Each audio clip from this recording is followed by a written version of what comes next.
3 days before Christmas in 2022, while Denver's streets sparkled under a blanket of snow and soft jazz renditions of holiday classics drifted from passing cars, my world quietly unraveled with one phone call. I had just stepped into my one-bedroom apartment near Capitol Hill, exhausted from another double shift at the community clinic. My fingers were numb, my breath still fogging from the icy wind. I kicked off my boots, peeled off my navy scrubs, and sighed at the sight of the small suitcase by the door. Already packed. A pine green scarf was folded on top, and a handful of carefully wrapped gifts, each one thoughtful, intentional, waited patiently beside it like silent offerings. I'd remembered the nutmeg. I'd even tracked down the exact toffee my aunt swore by. I had done everything right, again, hoping this year I'd be enough. When my phone buzzed and Julian lit up on the screen. My older brother. I answered with an automatic smile. "Hey, Jules." But his tone wasn't warm, it was careful. "Hey, Lena, so, just a heads up, Marina's coming to Christmas this year." I paused. His new girlfriend, the one who practiced sound healing and once saged the living room because I mentioned I worked in palliative care. "She's really big on emotional alignment," he continued. "And the energy you carry from the clinic, it's just kind of a lot for her. So we thought maybe for this year, you could just take a break. You understand, right? Nothing personal." I stared at the blinking lights on my thrift store tree, suddenly dimmed. Nothing personal. Before I could respond, my mother called. Her voice was sugar-coated steel. "Sweetheart, we just want peace. You know how sensitive Marina is. If you come, it could make things awkward. Honestly, if you show up, we may not open the door."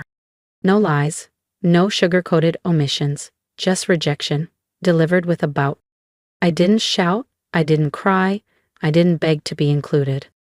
I just stood there, phone in hand, looking at the little gifts I'd wrapped with trembling hope. For people who had never made space for me, people who only noticed my absence when it inconvenienced their comfort.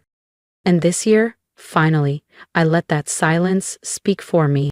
I moved slowly, deliberately, like someone folding up the last chairs after an invisible funeral.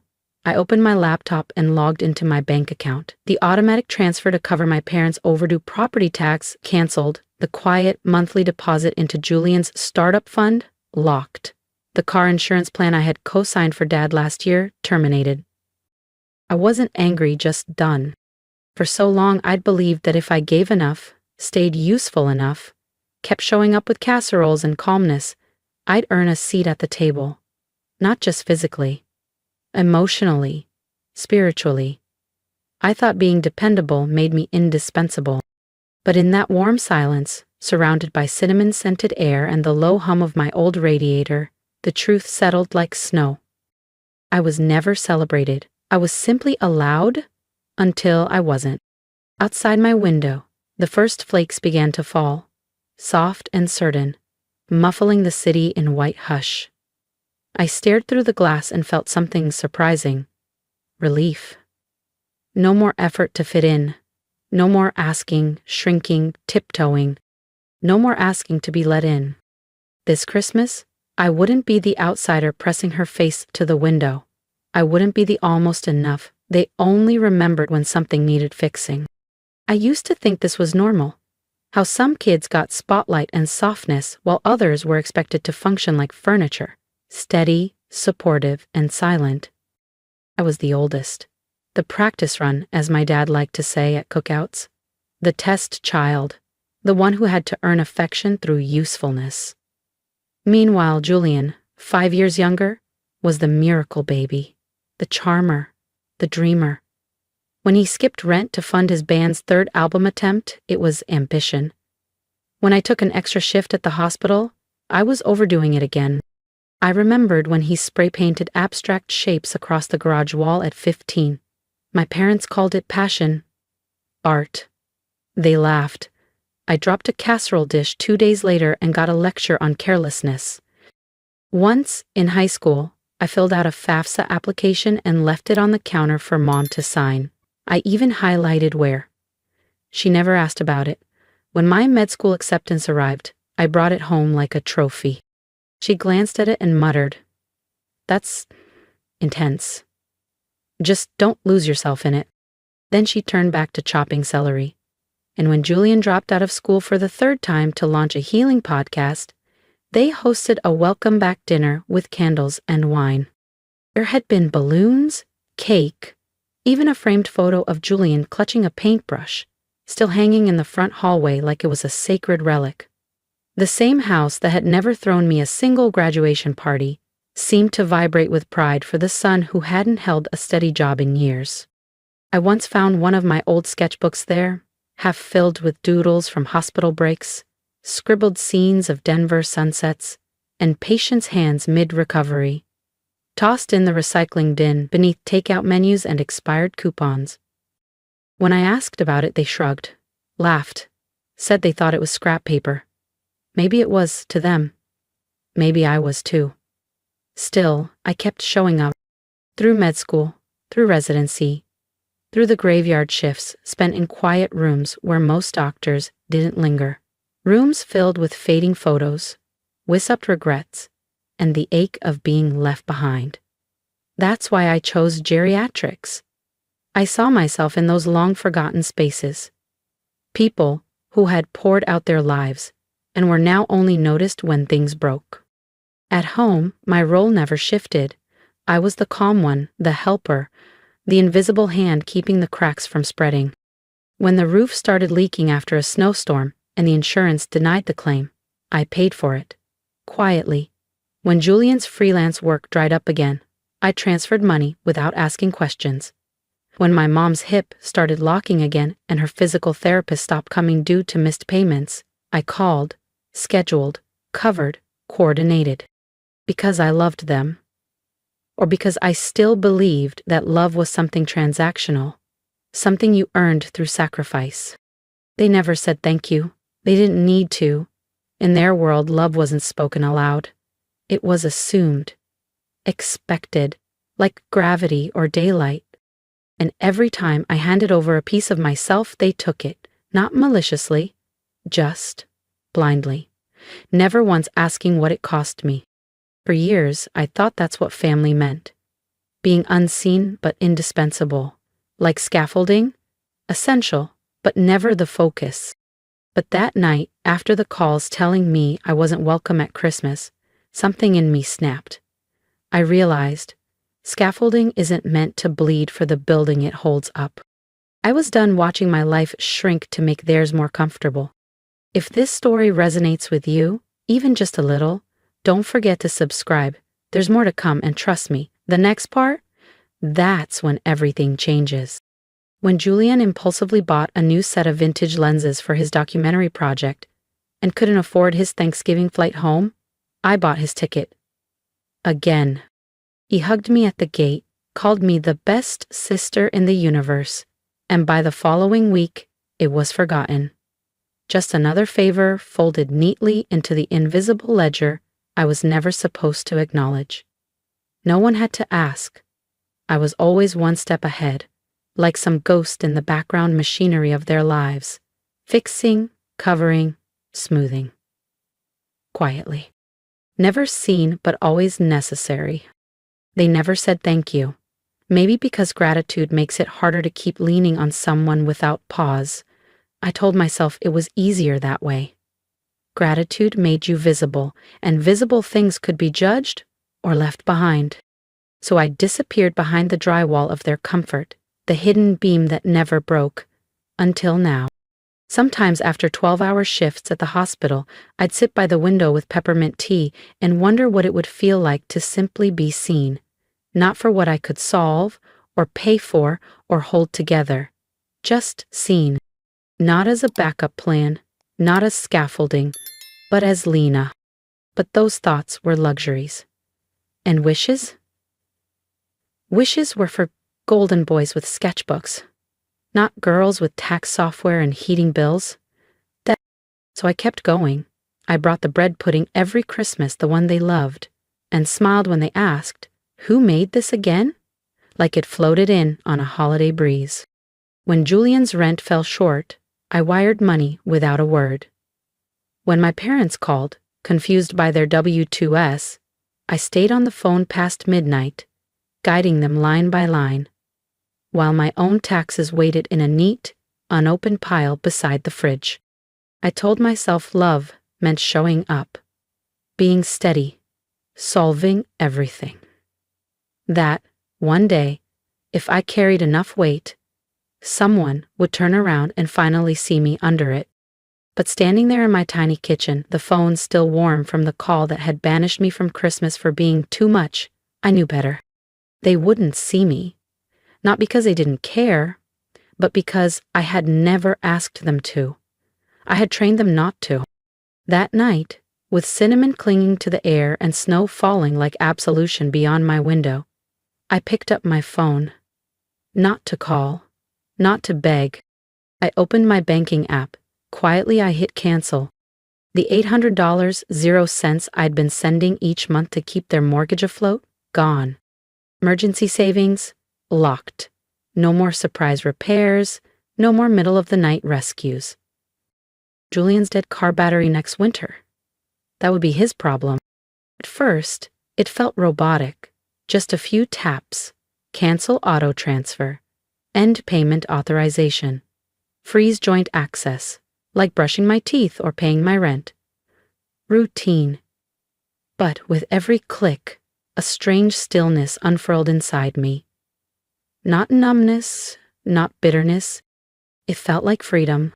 A bird stretching inside me, wings dry, tentative.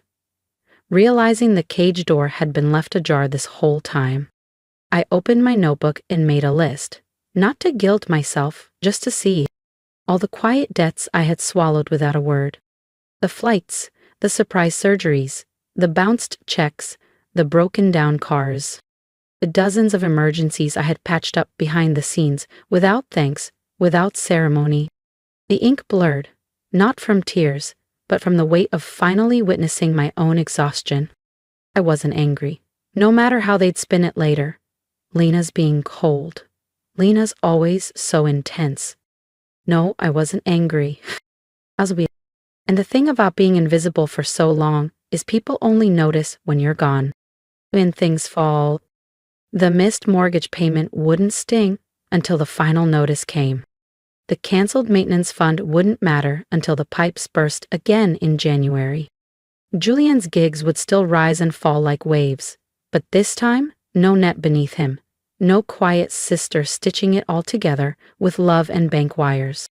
I didn't make announcements. No dramatic exit. No cryptic Facebook posts. I didn't even tell Aunt Ramona, the only one who still mailed birthday cards in cursive. I just unplugged the half-written Christmas message I'd drafted, wishing warmth and love. I deleted it. The little tree I'd set up in the corner? I unplugged its lights. The presents I'd wrapped, carefully, thoughtfully, I slid them into the hall closet, their shiny paper suddenly ridiculous in the face of my decision. I didn't cry. There was no room for sadness, just clarity. Love isn't supposed to feel like an unpaid job. Family shouldn't feel like a subscription with a hidden fee. I had spent decades trying to earn what should have been freely given. But silence is not love, and usefulness is not belonging. Across town, in a house filled with lights and noise, they laughed without me. And for the first time, I let them. I let them build their celebration on the illusion they had spent years curating, the one where I was the problem, the one where my silence was interpreted as bitterness, my distance as blame, where I was the heavy one, the complicated one, the one who never quite fit the sparkle of their curated holidays. For the first time, I didn't show up, and in doing so, I reclaimed something I hadn't even known I'd surrendered. Christmas morning arrived, soft and gray, the Denver skyline cloaked in fog, snow still clinging to the roofs like forgotten frosting. The silence outside echoed the silence within. I sat by the window wrapped in my favorite blanket, the one that smelled faintly of rosemary and comfort. A warm mug of cinnamon apple tea cradled in my hands, the steam rising like memory. I didn't light the tree. I didn't press play on the carefully curated holiday playlist. I once used to fill the gaps. I didn't call. I didn't text. I simply was. Quiet. Whole. Still. The presents I'd wrapped sat untouched in the corner. Colorful, cheerful, a little naive. They looked foreign now, like they belonged to someone who still believed that effort guaranteed belonging. But there was no grief that morning. No ache. No tears. Just stillness. Sacred, cleansing stillness. Like the breath after a long scream. Like air after a storm. I hadn't realized how much noise I'd been carrying until it vanished. Time moved differently that day. Noon passed like a whisper. No calls. No background clatter from my parents' kitchen. No festive selfies from Julian and Marina with hashtags about joy. No Venmo requests for surprise holiday expenses. Just silence. I felt no urge to interrupt it. Until evening fell and the sky turned a bruised purple. My phone buzzed once, then again, 3 times in total. At first, I ignored it, probably some group thread from work I'd forgotten to mute. But then, a message lit the screen. Ramona, can you answer? You've done enough damage already. I froze. Damage? I hadn't even been there. My phone rang, her name flashed again. I picked up, my voice rough from disuse. What happened? Her tone was gentle, like she was approaching something broken. They're saying you ruined Christmas, she said quietly. But Lena, you weren't even there. The words hit like ice. I blinked. How do you ruin something you weren't invited to? She hesitated, then began explaining in fragmented pieces. Apparently sometime after dinner, Marina, wineglass in hand, began admiring the family photos on the mantel. She had paused in front of one photo, a faded, slightly crooked snapshot from a birthday party long ago. I must have been 11 or 12, caught mid-laugh, in a too big maroon sweater, one sleeve nearly swallowing my hand. Marina tilted her head, squinting, and then she said it, clearly enough for the whole living room to hear. That's Dr. Lena Morgan, isn't it? Aunt Ramona nodded slowly. She's the one who sat with my neighbor through the night. Saved her life, really. The air shifted. Laughter cut off like someone had flipped a switch. Forks hovered mid-air. Glasses stopped clinking. Julian went pale. My mother's smile froze. Marina looked from face to face and asked, Wait, Lena's your sister? The one you talk about? No one answered right away. But whatever they said, whatever half-truth or evasive comment came next, was enough. Marina gathered her things, thanked everyone with a politeness sharp enough to cut glass, and walked out. Just like that, by the time Aunt Ramona called me, the ripple had already begun. Marina had posted something, nothing explosive, just honest. A few sharp lines about how families rewrite people to fit prettier stories, about how silence is a form of erasure, about the damage done in rooms lined with smiling photos of people you pretend don't exist. I didn't know the exact wording. I didn't need to. I could picture it clearly, the crash of the curated image, the family friends reading between the lines, the art circles in New York, small and gossipy, the quiet unraveling of a brand built on charm and exclusivity. And for once, someone else had noticed. Not someone raised in it, not someone trained to interpret cruelty as affection. Someone who had seen me, not as a burden but as a human being, a doctor, a sister, a presence. That night, sitting alone in the stillness of my apartment, I learned something more powerful than any comeback. Sometimes the sharpest truth is the silence you leave behind. The day after Christmas it began, desperation leaking through polished cracks. An email titled, Let's Reset Things. It read like a corporate memo, bland, polished, full of nothing. It was signed jointly by my mother, my father, and Julian, as if unity could overwrite decades of fracture. No real apology, just talk of heightened emotions, holiday stress, valuing family. Buried halfway down, I found the real request. Could I reach out to Marina, clarify things, smooth it over? Not because they missed me. Not because they finally understood. But because Julian's art career was at risk. It wasn't about me. It had never been about me. Just the mess my absence had left behind. A mirror they could no longer avoid. They hadn't reached out because they missed me. They had simply realized the cost of erasing me had risen higher than they were willing to pay. I didn't reply. That night, as snow whispered against my windows, my phone buzzed again. This time, it wasn't family. It was the hospital administrator. David Reynolds, a man I'd only met once at a charity gala. Kind eyes, firm handshake. He sounded hesitant. "Lena," he began, "this is a little awkward. But I got a call from your father." He cleared his throat. He said he's worried about your emotional well-being, that maybe you've been under stress lately and might need some time off. My blood turned to ice. Not the kind that numbs, but the kind that hardens, sharp, clear, weaponizing concern.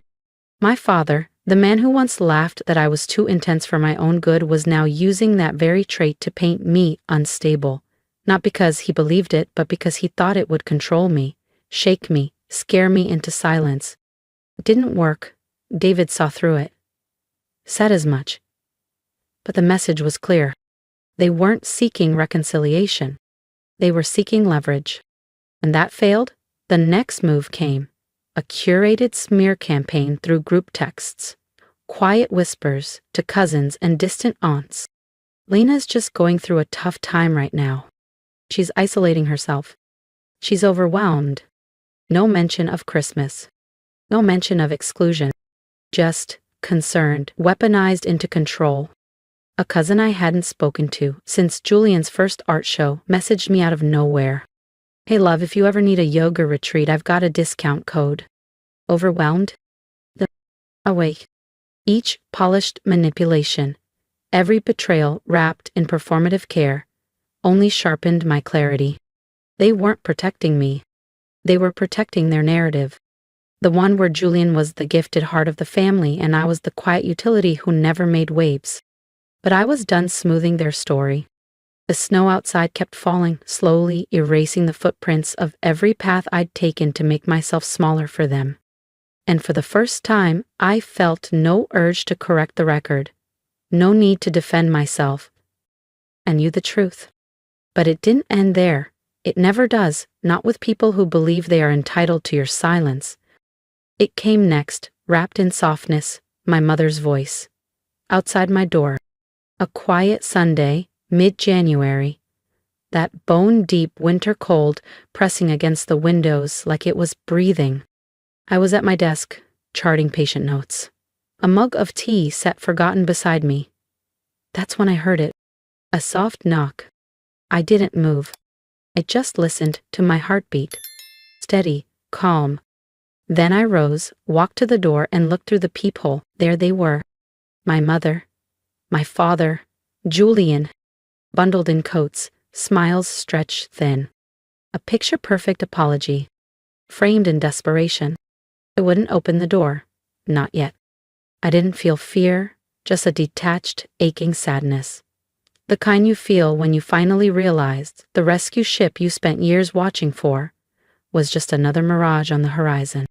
I opened the door an inch, just enough to let the cold slip through the crack and sting my skin, not enough to invite them in. My mother spoke first. Her voice was soft, practiced, coated in something meant to sound maternal. "We just want to talk," she said, gripping her purse like it might hold all the right words. I didn't move. I didn't smile. I didn't soften. Because I finally saw it clearly. They weren't here for me. They were here for the old version of me. The one who still believed love could be earned. The girl who folded herself smaller and smaller to squeeze into the tiny spaces they offered. That girl didn't live here anymore. Silence swelled between us, brittle and loud. I watched my father's jaw twitch, a flicker of irritation in his eyes. Julian shifted from foot to foot like his sneakers might lift him off the porch entirely. They were uncomfortable. After a moment, I gave them the only word that mattered. No. No speeches, No justifications. No bridges built out of my own splinters. Just no. My mother's face cracked, part confusion, part disbelief. As if she couldn't fathom that the reliable scaffolding she'd leaned on for decades had finally crumbled by choice. I closed the door. Quietly, not a slam, not a statement, just a boundary. I loved it with steady hands. Outside, I heard the rise and fall of muffled voices, first pleading, then sharper, tinged with the frustration of people not used to being denied. But I didn't listen. I walked back to my desk, sat down, and wrapped my fingers around my mug of cold tea, letting the silence wrap around me like something sacred. On the shelf beside me sat the framed letter from Marina, the ink slightly smudged, her handwriting pressed with intention and care. I looked at it and felt, for the first time, weightless. I thought of all the years I'd spent trying to mold myself into a daughter they could applaud, of how I'd soaked up their guilt, their silence, their neglect, and turned it into fuel to keep showing up. I was never meant to be a mirror, ever born to reflect their pride, or to absorb their disappointment. There was something else. And maybe, finally, that was enough. They didn't leave right away. I heard shoes shuffle, voices murmur, desperation curling at the edges. Then another knock, softer. "Lena, please, we just want to talk." I stayed seated. The framed letter from Marina anchoring me. My tea cold, bitter, and strangely satisfying. I let the knocking continue until it softened, then stopped. Silence settled again. Not hollow this time, but full. For the first time, I understood. Forgiveness doesn't always mean reopening the door. Sometimes it means choosing not to. Sometimes it means standing tall while the very people who fractured you exhaust themselves against the boundary you finally had the strength to build. A wall not made of bitterness, but of self-worth. Minutes passed, maybe longer. Then came the shuffle of retreating footsteps, the dull clunk of car doors, the hesitant hum of the engine. They were gone. Not shattered. Just denied.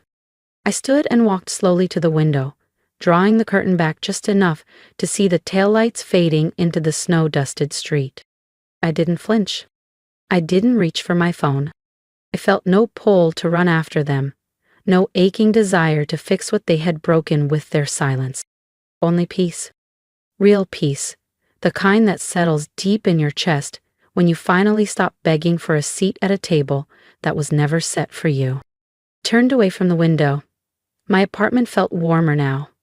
Not louder, not brighter, just mine. The Christmas tree still stood in the corner, its lights unplugged, ornaments untouched. But it no longer looked sad. The wrapped gifts, still there, but no longer symbols of rejection. They were reminders. I had tried. I had loved. I had given the best parts of myself with open hands. They just never saw it. I brewed another cup of tea, stronger this time. Let the steam rise around my face as I pulled the blanket tighter across my shoulders, and returned to my desk. The letter from Marina caught the afternoon light. "You made a difference," she had written. "You didn't give up. You made her feel like she mattered." My fingers brushed the frame, wooden, imperfect, solid. The cool glass was smooth beneath my skin, real, unshakable. Even when your family refuses to see your worth, someone else will. Someone honest. Someone watching. I thought of all the years I spent folding myself to fit, and finally realized I was never meant to be smaller. Not for them. Not for anyone. Closing the door hadn't been an act of cruelty. It was clarity. They hadn't come because they loved me. They came because they needed control. The quiet, dependable version of me who no longer existed. But that girl, she was gone. In her place stood a woman who finally knew. Love doesn't require your silence. It doesn't demand your sacrifice. And it never, ever asks you to shatter just to keep someone else whole. I sat back, sipped my tea, and watched the snow fall. Soft, silent, cleansing, and I realized this time I had saved myself. Maybe for the first time, I was free. The days passed slowly, gently, like deep breaths after a storm. The silence no longer felt like isolation. It felt like space I had never been allowed to claim before. I went back to work. I made rounds at the hospital. I sat with patients whose families came with flowers and cards, and with those whose rooms stayed empty except for the hum of machines and my quiet presence. I listened. I stayed. I did the work that mattered, the kind that doesn't trend online, that doesn't make for glossy photo albums, but holds lives together all the same. Then one afternoon, a small package arrived. No return address, just my name handwritten on the brown paper in neat, slanted lettering. I opened it carefully. Inside was thick ivory stationery, the ink slightly smudged at the edges. It was from Marina. She wrote about her grandmother, how she still practiced yoga twice a week, still walked to the farmer's market every Saturday. She remembered in detail the days when the world had quietly started giving up on her, and how there had been one doctor who hadn't, who stayed past visiting hours, who treated her like a person, not a patient, a woman still capable of joy, still worthy of dignity. You didn't just save her life, she wrote. You reminded her she was still living. I read the letter 3 times, traced the words with my fingers, and that night, I framed it, hung it above my desk where the morning sun could touch it, a quiet, permanent reminder. I was never invisible, never too much, never a burden. I was exactly who I needed to be all along, and their inability to see that was never mine to carry. Weeks later, another email arrived, less polished this time, more desperate. We miss you. We never meant to hurt you. Can we start over? And buried near the end, like a sliver under the skin, came the real reason. Please ask Marina to take down her post. Ethan's having trouble finding work now. It's affecting his future. Not an apology, not remorse. Just another transaction. Another debt they assumed I'd pay to keep the peace. I didn't respond. Some bridges don't need rebuilding. Some doors, once closed, are meant to stay that way. Not out of hate, but out of self-respect. That evening, as I filed notes at my desk, sunlight stretched across the letter from Marina. I leaned back, closed my eyes, and for the first time in years, I felt whole. Not because someone finally told me I mattered, but because I had stopped asking for permission to believe it. If my story resonated with you, I'd love to hear from you. Leave a comment, tell me what part hit home, or simply say you see me, because maybe in doing so, we remind others they're not alone. If you've ever felt overlooked, like you had to earn love through silence or sacrifice, please know this: you are allowed to take up space, you are allowed to say no, and you are allowed to build a life that doesn't include people who only show up when it benefits them. Let's start choosing peace over performance. Together.